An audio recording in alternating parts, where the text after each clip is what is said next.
Luis León Barreto, periodista, escritor, activista de la vida. Mi personaje de hoy nació en un año del siglo pasado, en los llanos de Aridane, en la isla de La Palma, llamada y con mucha razón Isla Bonita. Desde muy joven salió de ella en busca de una actividad y creatividad que nunca abandonaría a lo largo de su vida. Durante casi 60 minutos vamos a tener la posibilidad de poder entrar en el interior de Luis, escuchar la intensidad con que ha vivido todos los fragmentos de su vida. Les prometo una cosa, no va a haber lugar para el aburrimiento.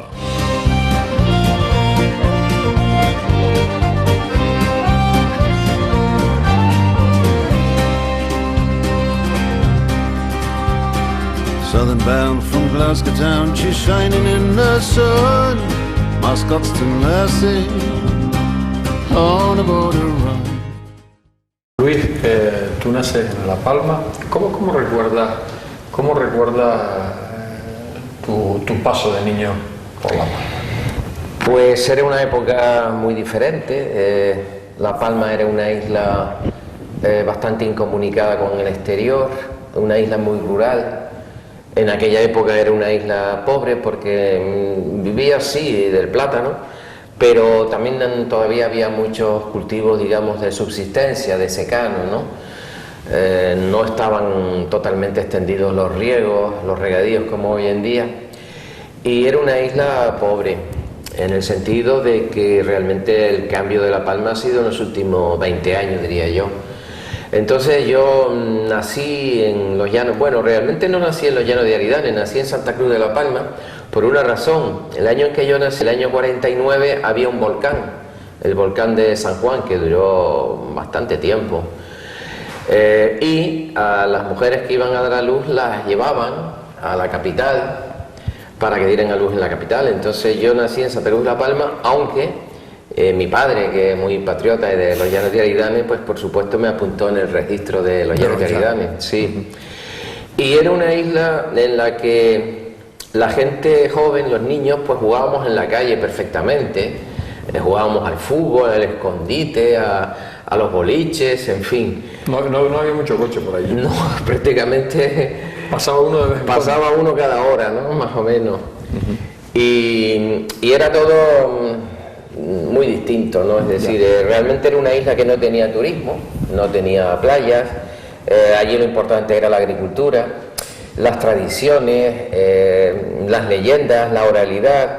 Es decir, era realmente incitante las leyendas que había. Mi padre me contaba, porque mi padre en realidad era un hombre bastante ilustrado, o con ganas de ilustrarse. Y hace poco descubrí, una amiga, María Victoria Hernández, me mandó la copia de un acta, porque mi padre, yo no lo sabía, estaba en la directiva de la UGT, Sindicato Socialista, en el año 33, 34, la Segunda República. La mayor parte de los que estaban en esa directiva fueron fusilados. Y yo creo que mi padre escapó porque mi padre, que era muy del Partido Socialista, era también muy católico, era muy creyente. Y yo creo que a él lo salvó el cura que estaba en ese momento en los llanos, que realmente no sé quién era, porque ya digo, de aquella directiva de la UGT, varias personas fueron fusiladas y todavía los están buscando. Con esto de la recuperación de la memoria histórica, pues no se sabe dónde están enterrados ni nada, ¿no? Les dieron el tiro de gracia por allí y no se sabe. Entonces también recuerdo la isla como con bastante miedo, miedo pues a hablar, miedo porque estábamos en pleno franquismo y las cosas pues eran realmente muy duras, ¿no? Y mi padre tenía una pequeña biblioteca tenía pues algunos libros medio escondidos y esto también fue importante. Me hizo una gran faena que me obligó a leer El Quijote, que yo creo que tendría yo 10 años, una cosa así, y eso para un niño, obligarle a leer la edición completa, no la resumida para niños, sino la edición completa del Quijote, pues es una gran faena, pues yo no me enteré de nada. Ya cuando releí El Quijote, ya tenía 30 años o así, realmente ya lo pude paladear, ¿no? Y bueno, y estos son un poco los recuerdos así. ¿Cómo recuerda un niño de tu época ahí en la isla de La Palma las Navidades? ¿Cómo las recuerdas? Pues las Navidades eran muy entrañables porque salían estas parrandas que tocaban villancicos de madrugada, salían, no sé, eran las misas de luz en el mes de diciembre, y eran muy típicas las misas de luz. Las misas de luz se llamaban así porque eran muy temprano, yo creo que eran como a las 6, 7 de la mañana, y poco antes de esa hora, digamos, las parrandas tocando villancicos recorrían las calles.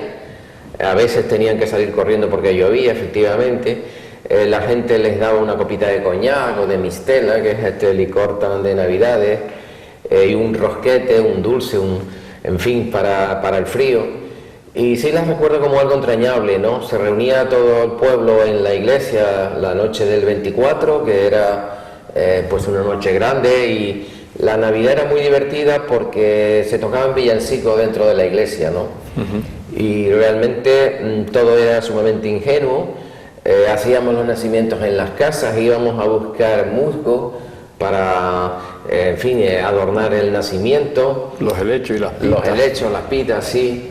Y poníamos allí las figuras y también poníamos unos granos de cebada o de trigo y crecían enseguida. En fin, era algo realmente entrañable. Jugábamos todos en las 4 calles que había porque era todo muy pequeño, Los Llanos era bastante pequeño en aquella época, y jugábamos en la calle, jugábamos en la plaza, sin ningún problema, ¿no? ¿Los Reyes? ¿Cómo recuerdas tú la noche de Reyes? ¿Habían regalos o habían pocos regalos porque la economía tampoco era muy desahogada? Sí, era una economía bastante modesta, y sobre todo porque en aquella época no había juguetes ni nada. O sea, la mayor parte de los juguetes creo que eran de cuerda, de estos que se les daba a la manivela y luego pues se movían un poco. Pero por supuesto no existían juguetes electrónicos, ni estos cochecitos que tanto me gustaban de carrera, o sea que con el mando a distancia, todo eso que hoy en día está en corriente y que vale 5 euros, en aquella época era un lujo que no existía, ¿no? Que ni siquiera existía. Efectivamente. ¿Y qué es lo que le regalaban a uno en aquella época? Pues realmente los Reyes eran siempre, como te digo, muy modestos, ¿no? A mí, por ejemplo, nunca me regalaron la bicicleta, yo creo que ni el balón de reglamento, que todos los chicos se volvían locos por el balón de fútbol, pero que fuera de reglamento, es decir, de cuero, y que tuviera el peso adecuado y que... Pues eso pues siempre se decía lo del balón de reglamento como una cosa sagrada. Una cosa sagrada, el balón que sea de reglamento, es decir, de los de verdad, de los que sirven para jugar al fútbol de verdad. Lo recuerdo todo como bastante carencial, en el sentido de que la economía era muy modesta, y aparte de eso, pues las tiendas de juguetes también eran sumamente modestas, ¿no? La gente realmente, las clases pudientes, pues iban a comprar los Reyes a Tenerife o fuera de la isla, porque en la isla había muy poco material, poca variedad, ¿no?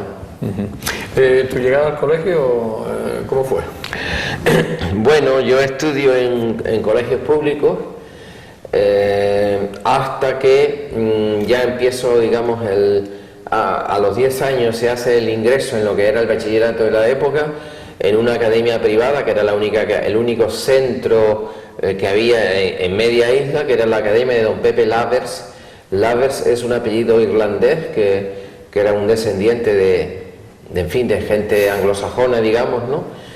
Y allí hago pues lo que es el bachillerato hasta que llego al preuniversitario, o que era el equivalente a lo que es hoy en día, a lo que era después el COU y todo esto. Y entonces me voy, durante ese último curso me voy a Santa Cruz de la Palma, lo hago en el Instituto de Santa Cruz de la Palma, que era el único que había para toda la isla solamente había uno. Y después ya, claro, me voy a La Laguna, me voy a estudiar a Tenerife, y de hecho pues yo me fui de La Palma, me fui con 17 años. Y realmente no he vuelto, salvo en épocas muy concretas y muy cortas. Ahora realmente vamos mucho más porque tenemos ahí un apartamento y eso me ha permitido redescubrir un poco la isla, ¿no? ¿Cómo era la juventud? ¿Cómo se divertía la juventud? Porque tú te sales con 17 años, pero sí. 15, 16 años, ¿cómo era la juventud ahí en La Palma? ¿Cómo se divertía? Pues... ¿Estaban los guateques, las reuniones? Los guateques, las reuniones, yo lo recuerdo todo como muy pequeño, muy carencial, es decir, los guateques sí, alguna vez en las azoteas o en las casas te dejaban, pero tampoco era muy normal porque había mucha represión social, yo creo que había bastante temor, casi todo era pecado y por lo tanto yo recuerdo, por ejemplo, haberme confesado al cura del pueblo porque a los 13 años o así leí unos libros de Unamuno, de Miguel de Unamuno, igual que Benito Pérez Galdós, pues eran personajes prácticamente muy mal vistos por la jerarquía, ¿no?, católica. Y bueno, ya uno a los 13 años, 14 años, pues pierde prácticamente la fe, entra en esa crisis religiosa y difícilmente ya la recuperas, ¿no? Y recuerdo haberme confesado de haber leído unos libros de Unamuno, que no recuerdo cuál era, quizá era Niebla, no sé. Y tuve la suerte de dar con un cura joven, de los que estaban recién ordenados, y me dijo, pues bueno, que la cosa no era tan mala, que podía seguirlos leyendo, pero quiero decirte que en el ambiente de la época, sí, en el momento de la época se sentía uno culpable por cualquier cosa, ¿no? Porque, como digo, todo era pecado, todo estaba prohibido, había que hablar en voz baja, las paredes oían, había siempre una gran desconfianza, porque las dictaduras tienen eso, que siembran el miedo, ¿no?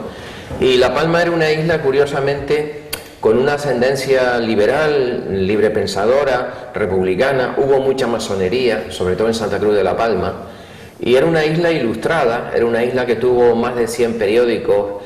Entre el 1863, que se funda el primer periódico, el Time, que yo hice una tesina sobre ese periódico y se publicó después un libro, hasta el 36 hubo más de 120 periódicos, anarquistas, satíricos, católicos,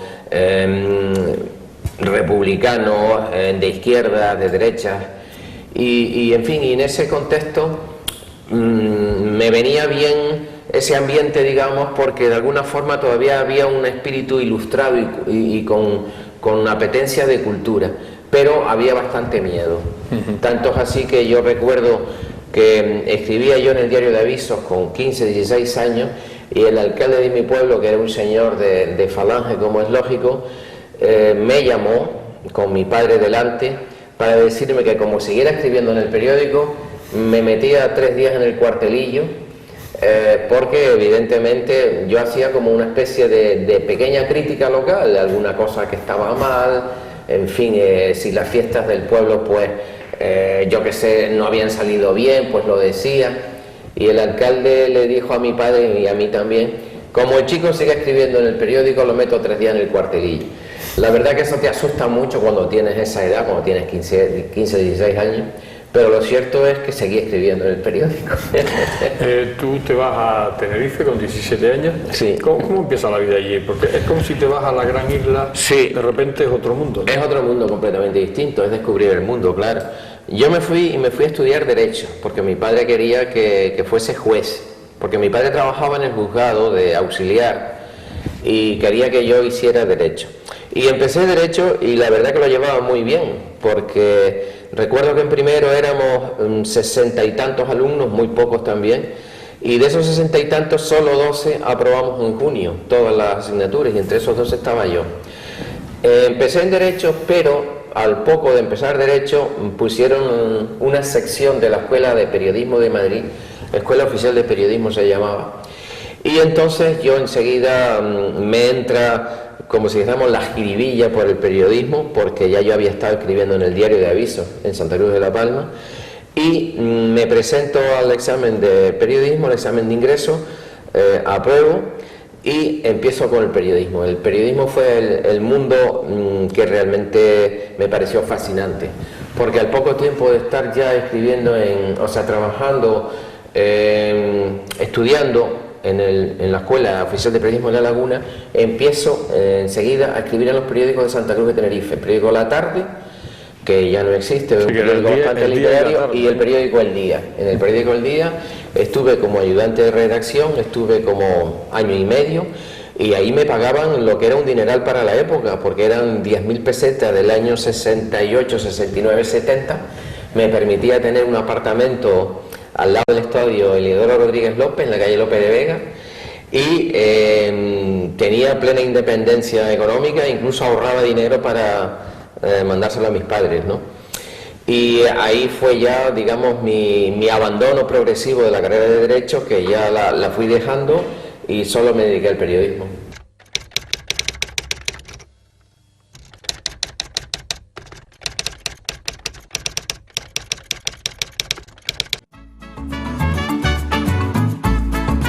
El ahorrador de electricidad Estaminal es el único aparato en el mercado que reduce el consumo de electricidad tras haberse instalado en miles de hogares en Canarias.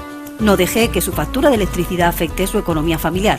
El ahorrador Estaminal le garantiza una reducción de un 10 hasta un 35% de su recibo de luz. Estaminal no necesita ninguna instalación especial, es autoinstalable y no consume electricidad. Diga basta al excesivo consumo de electricidad y llámenos al 928-481-249. Reduzca hasta un 35% de su factura de electricidad. Estaminal, su seguro de ahorro.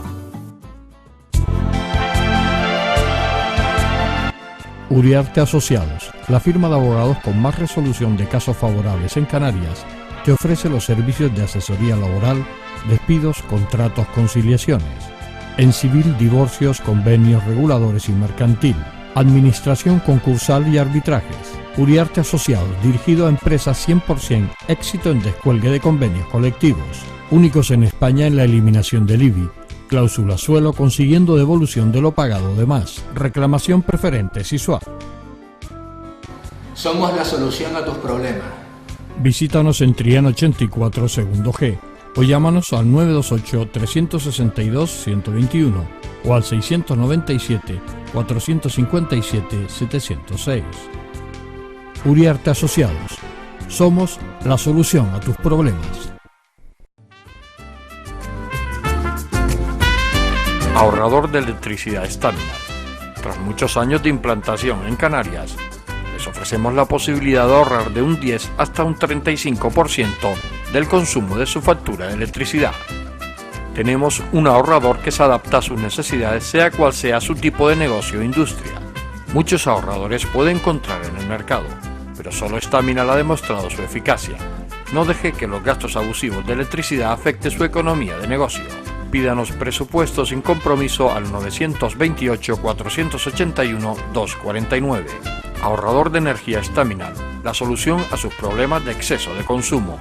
Ahorre de un 10 hasta un 35% de su factura de electricidad.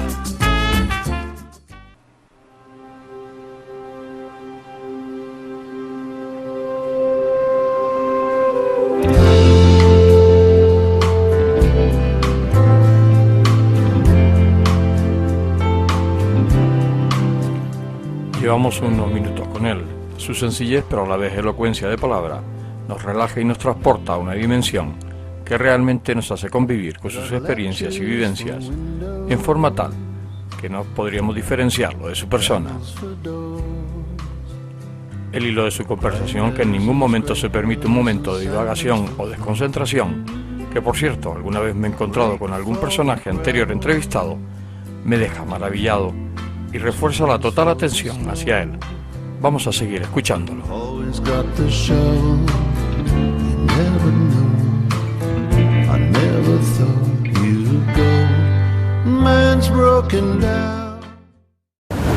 ¿Cómo transcurre tu vida en Tenerife, Luis? Empiezas a estudiar, de Derecho pasas a periodismo, sí. A Ciencia de la Información, que se llama hoy. Sí.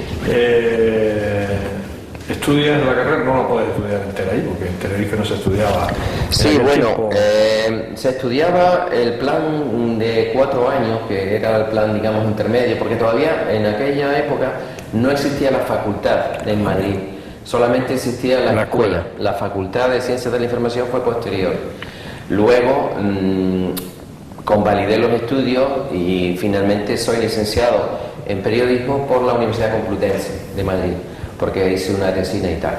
Pues la vida en Tenerife evidentemente fue divertida, fue comprometida, fue también un poco azarosa. El periódico El Día en aquel momento era un periódico bastante avanzado, fue el primer periódico con aspecto regional, fue el primer periódico que tuvo una corresponsalía en Gran Canaria, y con Ernesto Salcedo, que era un falangista pero evolucionado, realmente era un liberal. Recuerdo que cubrimos la huelga de guaguas del año 1970 en Santa Cruz de Tenerife. Fue una huelga bastante importante. Las mujeres de los guagüeros se encerraron en la iglesia de la Concepción de Santa Cruz y estuvieron allí durante 17 días hasta que la sacó la policía a punta de pistola de madrugada. Y nosotros en el periódico El Día, Julián Ayala, Juan Cruz y yo, hicimos la información de esa huelga. Bueno, el director del periódico nos felicitaba porque éramos bastante objetivos, hablábamos con la empresa, con los implicados. En aquella época todo era clandestino, comisiones obreras era clandestino, pero nosotros teníamos la información de las dos partes. Cuando la huelga terminó, la Delegación de Información y Turismo nos abre un expediente por incitación a la rebelión, por desórdenes públicos, y nos ponen una multa de 100.000 pesetas de aquella época, que era una burrada, pues yo ganaba 10.000, y que la pagó la empresa del periódico El Día, se portó muy bien. Bueno, pues a raíz de ahí yo tengo una ficha de extremista, y cuando voy a hacer el ejército, cuando voy a hacer el cuartel, lo hago como represaliado político, es decir, no podía salir del cuartel sino en un radio de 3 kilómetros, en fin, eran las dificultades de la época. Estamos hablando de que mis amigos casi todos estaban en las Juventudes Comunistas. Yo no llegué a estar en las Juventudes Comunistas, pero casi todos mis amigos fueron detenidos, realmente estuvieron en la cárcel, algunos pues incluso con alguna paliza que otra. Era una época en la que empezaba la conciencia social y política entre los jóvenes. Ten en cuenta que yo estoy en La Laguna, por ejemplo, en el año 68, cuando la Revolución de Mayo del 68 en Francia. Y todo eso hace que la universidad despierte y la gente joven pues sale a la calle, corríamos delante de los grises más de una vez, y toda aquella época fue una época muy incitante, ¿no? Luego pues la época de Tenerife la recuerdo como una época de mucha implicación en el trabajo del periódico. Desde los 18, 19 años yo vivo del periodismo, es decir que me gano la vida con el periodismo, y es una época inolvidable, francamente, ¿no? A partir de ahí terminas tu carrera. Sí. ¿Sigues trabajando en El Día? Sí, no, bueno, cuando me fui al ejército a hacer la mili. ¿Que le hiciste en olla fría? La hice en olla fría y después me mandaron a la isla de La Palma, pero me mandaron represaliado. Es decir, yo estaba con gente que venía de la Universidad de Madrid, que venía de las universidades que estudiaban ciencias políticas, ciencias económicas, que era gente muy fichada a nivel político. Y yo estaba en ese grupo, nos hacían registros a ver qué libros teníamos. A mí me cogían libros de Pablo Neruda simplemente porque estaban publicados en Argentina. Y como estaban publicados en Argentina, todo lo que venía publicado de fuera era comunista, y entonces me cogieron algunos libros de poesía y de literatura, porque sencillamente porque en España no se publicaban en esa época, ¿no? Y realmente era, como te digo, una época de mucha conciencia social, de mucha conciencia política. Me fui a hacer el ejército y cuando terminé ya me vine a la isla de Gran Canaria, porque ya yo había estado también escribiendo en el periódico La Provincia. Ya te había Efectivamente, y en abril del 72 me vine y empecé a trabajar en el periódico La Provincia, y recuerdo que el primer reportaje que publiqué, lo primero que hice fue una información sobre cómo iba a ser el polígono de Ginamar. estamos hablando del año 72, y que salió en primera página. Eran los terrenos de la Condesa, que aquí era un parque. Efectivamente, aquello pues era plataneras, ¿no? Y palmeras y bosque. Efectivamente, era un territorio que no tiene nada que ver con lo que es hoy. Como lo que dejaron allí. Efectivamente, y recuerdo que ya en aquel momento, hablar de que en Ginamar iban a vivir más de 50.000 personas, pues era una cosa que impactaba mucho, ¿no? Y eso fue lo primero que hice en el periódico La Provincia, pues estuve muchísimo tiempo. Y bueno, ¿veniste tú a Gran Canaria? ¿Por qué estabas en Tenerife más o menos? En aquel momento la prensa de la ciudad de Las Palmas era muy superior a la de Tenerife. La prensa de Tenerife, a pesar de que el periódico El Día era un periódico de avanzada ya, sin embargo el periódico que realmente estaba saliendo muy bien era La Provincia, en cuanto a innovación técnica, en cuanto a atrevimiento también. La Provincia en aquella época estaba publicando unos reportajes de la parcería, estaba publicando unos reportajes de los problemas sociales que había en Gran Canaria, y era un periódico de avanzada. Y yo entré en ese periódico en la época en que era director un murciano, Saldaña Fabiani, y después viene Guillermo García Alcalde, al poco tiempo viene Guillermo García Alcalde como director. Y yo ya pues estuve ya como redactor desde esa época, desde abril del 72. ¿Tu vida familiar cómo transcurre? Porque me imagino que te casas. Sí, bueno, me caso en el año 74. En aquella época, evidentemente, no es la época actual, y tanto los chicos como las chicas, cuando querían tener una convivencia personal, sexual, y cuando querían ser libres, tenían que casarse. Pasar por la iglesia. Efectivamente, y no quedaba más remedio que hacerlo de esa forma, ¿no? Y bueno, a partir de ahí, pues claro, me caso con Conchi Navarro Cáceres, que era profesora de historia, geografía e historia. Tengo dos hijos, José Luis y Jaime, y sigo trabajando en el periódico La Provincia. En el 78, sin embargo, me voy a Madrid a una revista que se llamaba La Actualidad Española, es un semanario. Allí estoy unos meses. A la vuelta vengo como redactor jefe del periódico Diario de Las Palmas. Después paso a ser subdirector del periódico La Provincia. Luego paso a ser director del Club Prensa Canaria. También fui jefe de prensa del Cabildo, en la época primero de Carmelo Artiles y después de Pedro Lescano. Y así pues prácticamente estuve también un largo tiempo director del Club Prensa Canaria, como 15 años.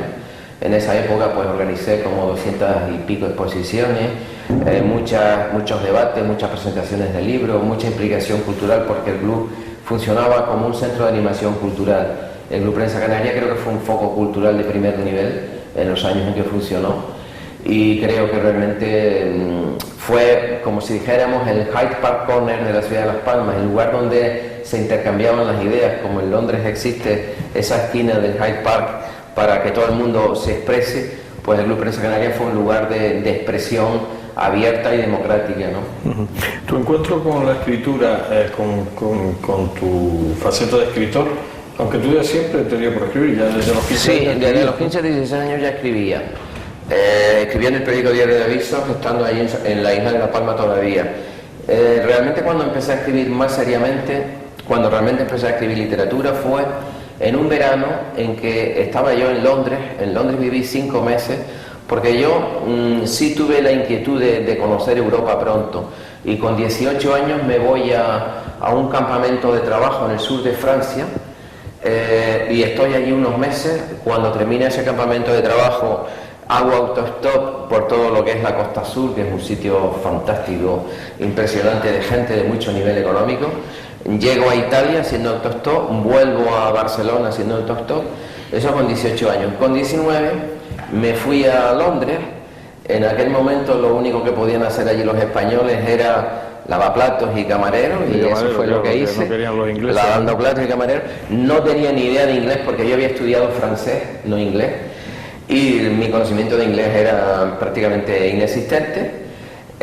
Y estuve 5 meses. En ese verano del 69 es cuando el hombre llega a la luna, y es cuando Franco nombra heredero a Juan Carlos en las Cortes.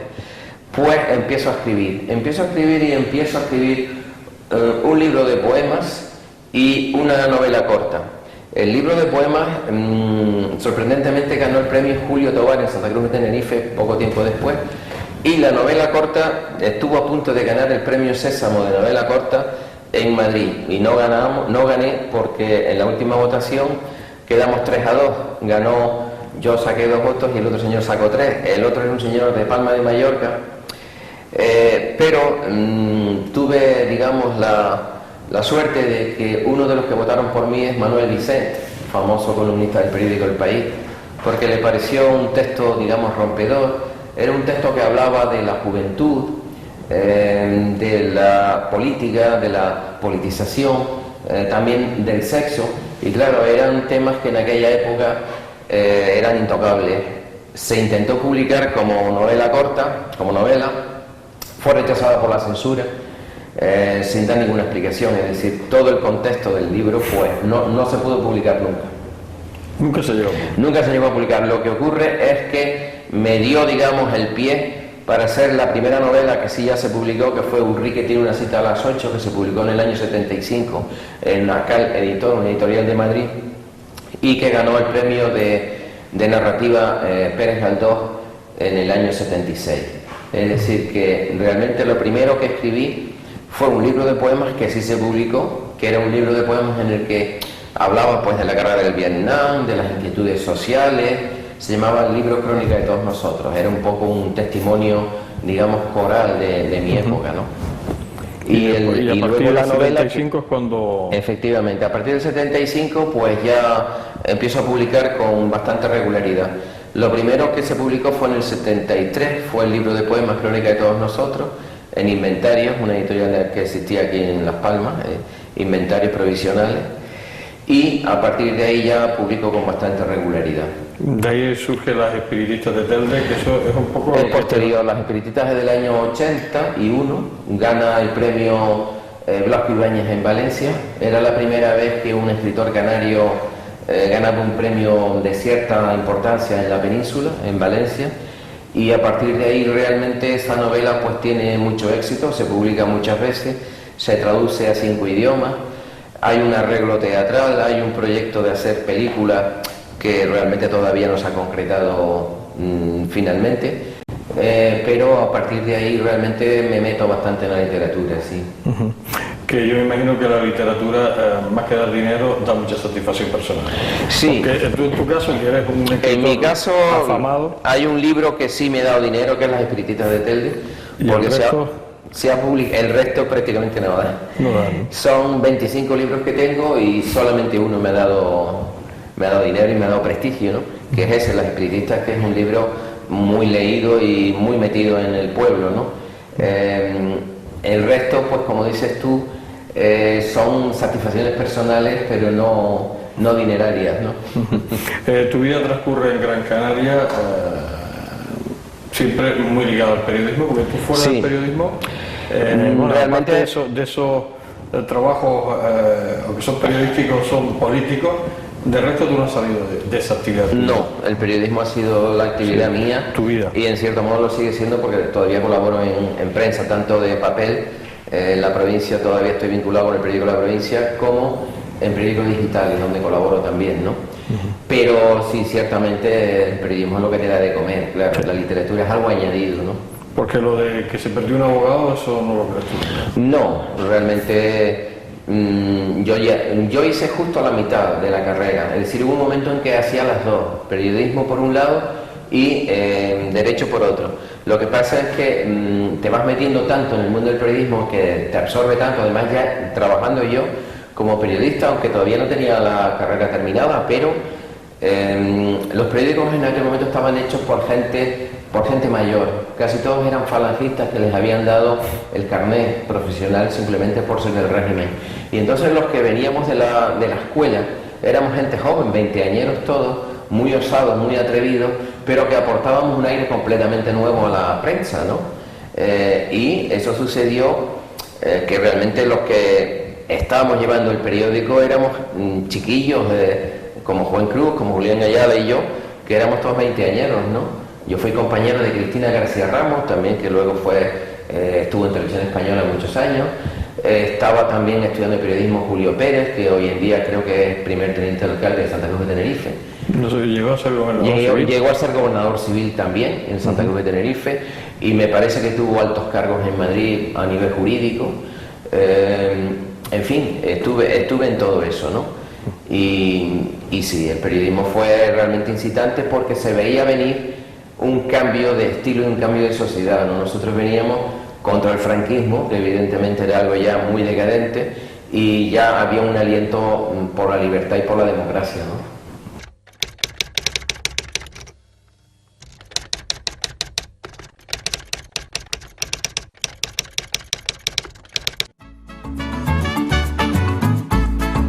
El ahorrador de electricidad Estaminal es el único aparato en el mercado que reduce el consumo de electricidad tras haberse instalado en miles de hogares en Canarias.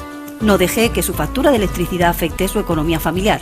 El ahorrador Estaminal le garantiza una reducción de un 10 hasta un 35% de su recibo de luz. Estaminal no necesita ninguna instalación especial, es autoinstalable y no consume electricidad. Diga basta al excesivo consumo de electricidad y llámenos al 928-481-249. Reduzca hasta un 35% de su factura de electricidad. Estaminal, su seguro de ahorro. Uriarte Asociados, la firma de abogados con más resolución de casos favorables en Canarias, te ofrece los servicios de asesoría laboral, despidos, contratos, conciliaciones. En civil, divorcios, convenios, reguladores y mercantil, administración concursal y arbitrajes. Uriarte Asociados, dirigido a empresas 100% éxito en descuelgue de convenios colectivos. Únicos en España en la eliminación del IBI. Cláusula suelo consiguiendo devolución de lo pagado de más. Reclamación preferente SISUAP. Somos la solución a tus problemas. Visítanos en Triana 84 segundo G. O llámanos al 928-362-121 o al 697-457-706. Uriarte Asociados. Somos la solución a tus problemas. Ahorrador de electricidad Estaminal. Tras muchos años de implantación en Canarias, les ofrecemos la posibilidad de ahorrar de un 10 hasta un 35% del consumo de su factura de electricidad. Tenemos un ahorrador que se adapta a sus necesidades, sea cual sea su tipo de negocio o industria. Muchos ahorradores puede encontrar en el mercado, pero solo Estaminal ha demostrado su eficacia. No deje que los gastos abusivos de electricidad afecte su economía de negocio. Pídanos presupuesto sin compromiso al 928-481-249. Ahorrador de energía Estaminal, la solución a sus problemas de exceso de consumo. Ahorre de un 10 hasta un 35% de su factura de electricidad.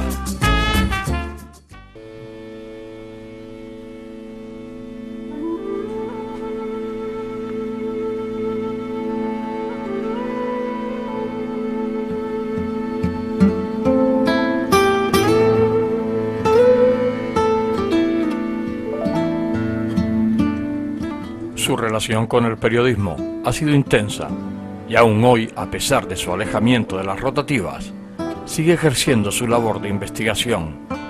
Aventurero, siempre ha dejado huella de su andar, lo que le ha hecho ser lo que es y estar donde está.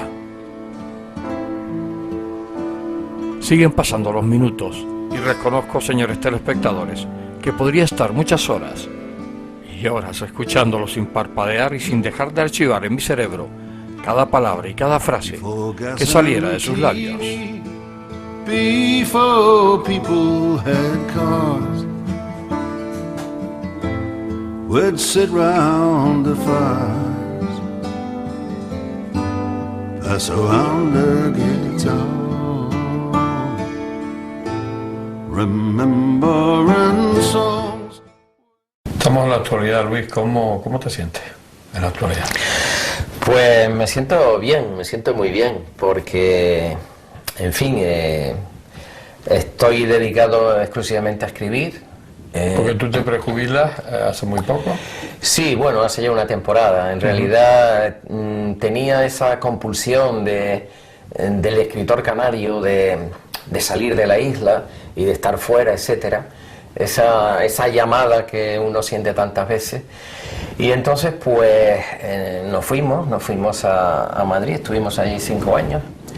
En plan aventurero. Sí, bastante, porque pues dejé un trabajo muy bien pagado y muy importante y en fin, y prácticamente fuimos a otras cosas, a hacer otras cosas, ¿no?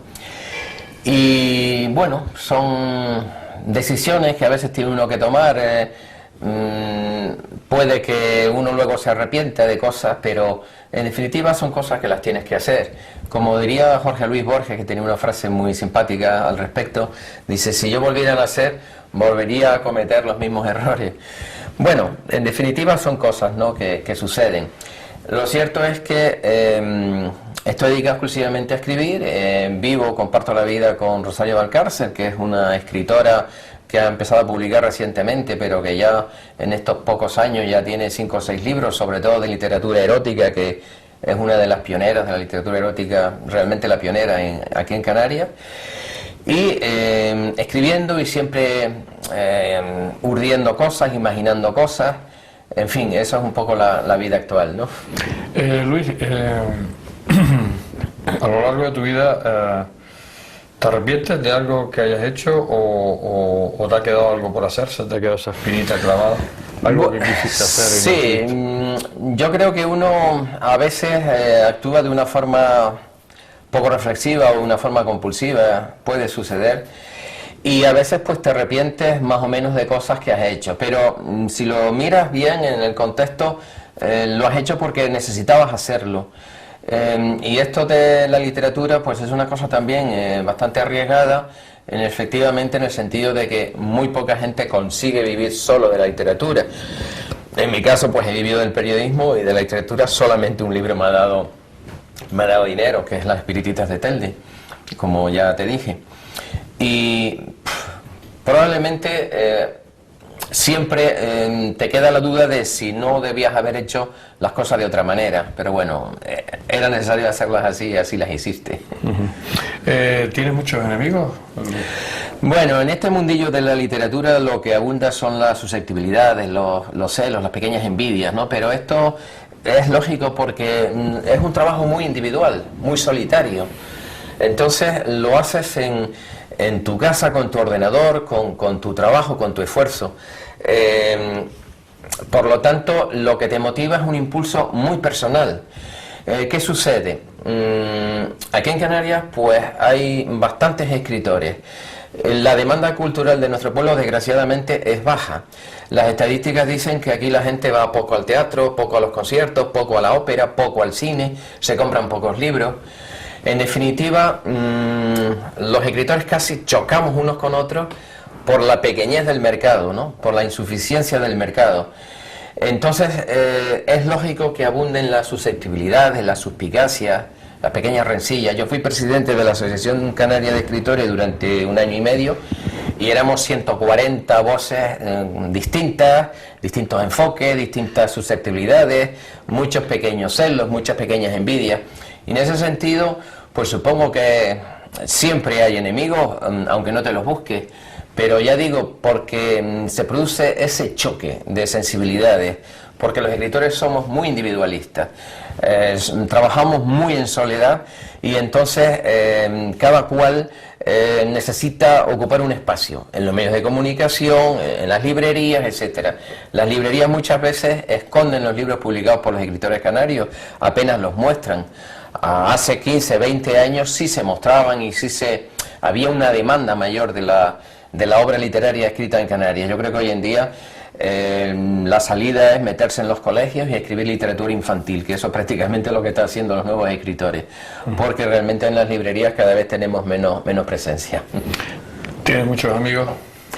Pues amigos, la verdad que yo creo que sí, al menos en teoría. En esta casa, gracias a que Rosario Valcárcel es una gran cocinera, practicamos con mucha frecuencia cenas con tertulias. Yo creo que los canarios nos relacionamos poco, hablamos poco entre nosotros.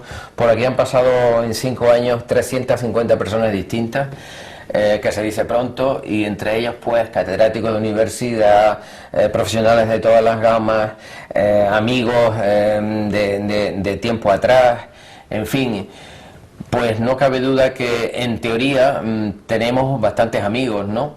Rosario es una persona muy sociable, que se relaciona muy bien con los demás, y yo pues realmente estoy un poco a su bola, y en fin, ya digo, yo creo que amigos, al menos en teoría, sí tenemos bastante. Pero tu relación con Rosario, muchos años, te compenetras muy bien, ¿no? Escuchándote. Sí, llevamos muchos años juntos, en distintas etapas, y es una mujer muy especial, muy sensible, también escribe y tiene una gran sensibilidad artística y para la literatura, también tiene bastante genio, pero bueno, yo creo que eso forma parte de la pareja humana, que siempre es bastante conflictiva, la convivencia diaria, la convivencia cotidiana, no cabe duda, ¿no? Pero en fin, aquí estamos bastante bien y dedicados a lo más que nos gusta, que es escribir, ¿no? Cambiando un poco la historia, tienes muchos proyectos, ¿no? Sí, o sea, siempre estamos haciendo cosas a punto de salir. En este momento pues tengo 2 libros entregados, uno de ellos es un libro de poesía. Hace 40 años que no escribo poesía, fue en el año 1970 cuando escribí el otro libro de poesía. Espero que salga en los próximos meses. Tengo también un libro de ensayo y tengo una novela que la estoy escribiendo, y en cierto modo lo que ahora hago en buena medida es una especie de homenaje a la isla de La Palma, donde nací. Me hicieron hijo predilecto en octubre del año pasado en el Teatro Circo de Marte. Hacía 10 años que en La Palma no había ningún hijo predilecto. El último había sido Manolo Blahnik, el famoso diseñador de zapatos. Me hicieron en octubre del año pasado. Estoy muy agradecido a La Palma porque es una isla mágica, misteriosa, con un paisaje impresionante. Bueno, también soy hijo adoptivo de Telde, recientemente nombrado por el Pleno del Ayuntamiento.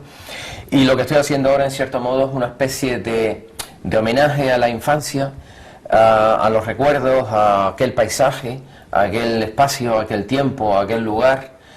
Y bueno, por ahí estoy trabajando ahora, ¿no? ¿Qué piensas de la política? Tu relación ha sido muy cortita, sí, y muy poca, ¿no? Porque en realidad yo siempre he entendido que el periodismo debe ser una actitud intento de objetividad. La objetividad completa es imposible, pero intento de análisis, intento de objetividad e intento de compromiso con mi tiempo y con mi espacio, que un poco la literatura que hago también va por ahí, por esa especie de compromiso con una sociedad, con una época y con un tiempo específico.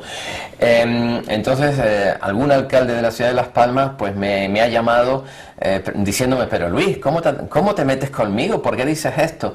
Digo, porque mi deber es analizar lo que tú haces como político. Mi deber es ser un cronista de este tiempo y analizar este tiempo.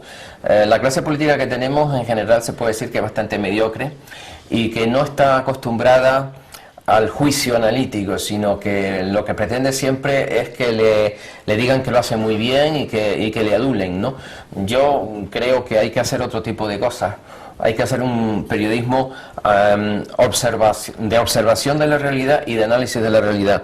En ese sentido, con la política pues no he tenido prácticamente vinculación, salvo un año que milité en la agrupación local del Partido Socialista Juan Negrín en Telde, pero fue una experiencia un poco decepcionante y enseguida me di cuenta que necesitaba seguir siendo independiente, objetivo, para poder realmente hablar de todo sin pelos en la lengua, ¿no? ¿Cómo te gustaría que fueras recordado? Pues me gustaría ser recordado como alguien que intentó hacer una labor por la gente que le rodeaba, en la animación cultural, por ejemplo en el Club Prensa Canaria, donde organicé más de 250 exposiciones, innumerables debates, presentaciones de libros, etcétera. Club Prensa Canaria, estuve 15 años allí de director. Y también como un escritor que intentó ser un cronista de su tiempo, intentó dar un reflejo del tiempo en que le tocó vivir y de la sociedad en la que le tocó vivir. Yo creo que con eso sería suficiente.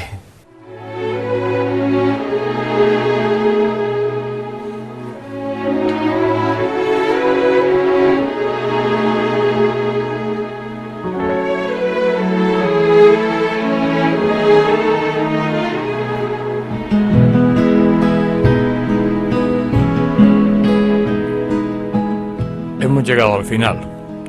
Esta es la parte que menos me gusta de este programa, porque cuando estoy mejor Y me parece que a ustedes, señores telespectadores, les pasa lo mismo. It's time Hay que terminar. sawdust.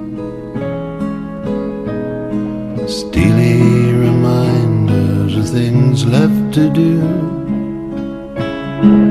Montelier. Con Luis es difícil terminar, porque su sapiencia, racionalidad y ocurrencia te lo impide. No todos los días se tiene la suerte de estar ante una enciclopedia humana, y no exagero en este apelativo. Gentle persuasion. I bend to the wood and I coax it to sing until the only. Estamos en los últimos segundos de permanencia en su casa, y no me canso de seguir escuchándolo. Me niego a terminar, pero ya saben que la jerarquía manda, y ante eso nada se puede hacer.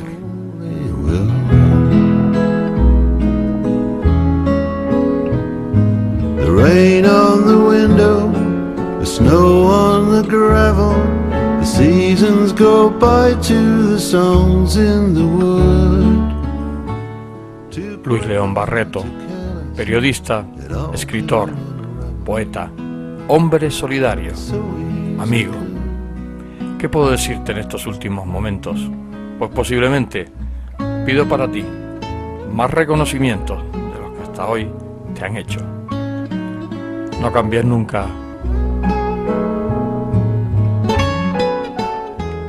Hasta siempre, amigo.